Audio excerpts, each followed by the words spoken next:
હું સરપંચ તરીકે જસરામાં જવાબદારી સંભાળતો હતો અને વર્તમાનમાં મારા ધર્મપત્ની સરપંચ છે. આમ 2015માં પણ જસરામાં ભારે પૂર અને અતિવૃષ્ટિના કારણે બહુ ભયંકર નુકસાન થયેલું હતું. સરકારે એ વખતે જે લોકોએ સ્થળાંતર કર્યું ઊંડાણવાળા વિસ્તારમાં રહેતા હતા એમને અલગ જગ્યાએ ખસેડવા માટે ગામતળ ફાળવ્યું હતું અને અડધું લેવલિંગ કર્યું હતું. એમને કોલોની બનાવી આપવાનું આનંદીબેનની સરકારે કહ્યું હતું, પરંતુ રૂપાણી સાહેબની સરકાર આવતા આ લોકોને કોલોની બનાવી આપવામાં આવેલ નથી, એ લોકોને પ્લોટ ફાળવેલ નથી અને મકાનના પૈસા પણ ફાળવેલ નથી. અને એના પરિણામે આ લોકોની આ ફરીથી પરિસ્થિતિ પેદા થઈ છે અને લોકોએ ઘરબાર છોડવું પડ્યું છે. એનું પાપના ભાગીદાર રૂપાણી સાહેબની ગુજરાતની સરકાર છે કે એમના પાપે આ લોકોએ ફરીથી ભોગવવાનો વારો આવ્યો છે.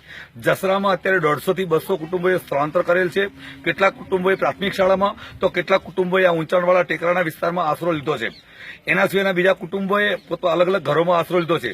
લગભગ 700-800 જેટલા નાના મોટા પશુઓ, ઘેટા, બકરા અને ગાય, ભેંસ જેવા નાના વાછરડાઓ સહિતના ઘણા બધા પશુઓનો નિકાલ કરવાનો થાય છે. દુર્ગંધ ઉઠી ગઈ છે.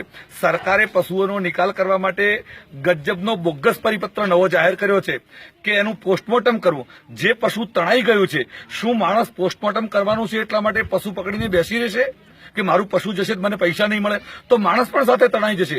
આવો તગલગી પરિપત્ર ગુજરાત સરકારે કરી અને લોકોને પડતા ઉપર પાટું મારી છે. અને સરકારની દાનત જ પૈસા આપવાની નથી એટલા માટે સરકારે એવું દુષ્કૃત્ય કર્યું છે. લોકો સાથે મસ્કરી અને મજાક પેદા કરી છે અને એના પરિણામે ગામમાં દુર્ગંધ ફાટી નીકળી છે. આજે 22 તારીખે વરસાદ ચાલુ થયો, 24 તારીખે પૂર આવ્યું, આજે 29 તારીખ સુધી હજુ સુધી પશુઓનો પૂરતો નિકાલ થઈ શક્યો નથી.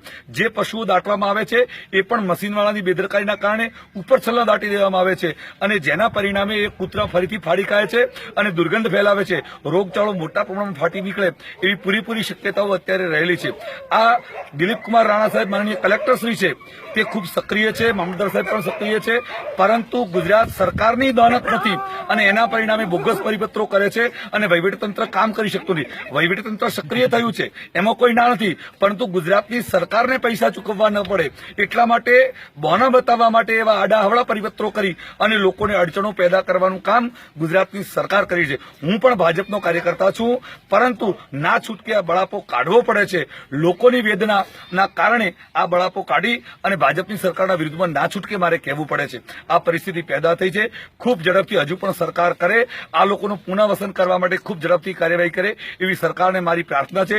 ખૂબ બધી સંસ્થાઓ અહીંયા આવી છે અને અન્ય જલારામ સંસ્થા છે, દઢિયાલ ગ્રામ પંચાયત વિસનગર તાલુકાની છે, પાટીદાર સંસ્થા છે, કે નગર ગાંઠોડિયા અમદાવાદથી છે, આમ અલગ અલગ VHP છે, RSS છે, બધી સંસ્થાઓ અહીંયા આવી છે અને એમની મદદ પણ મળે છે.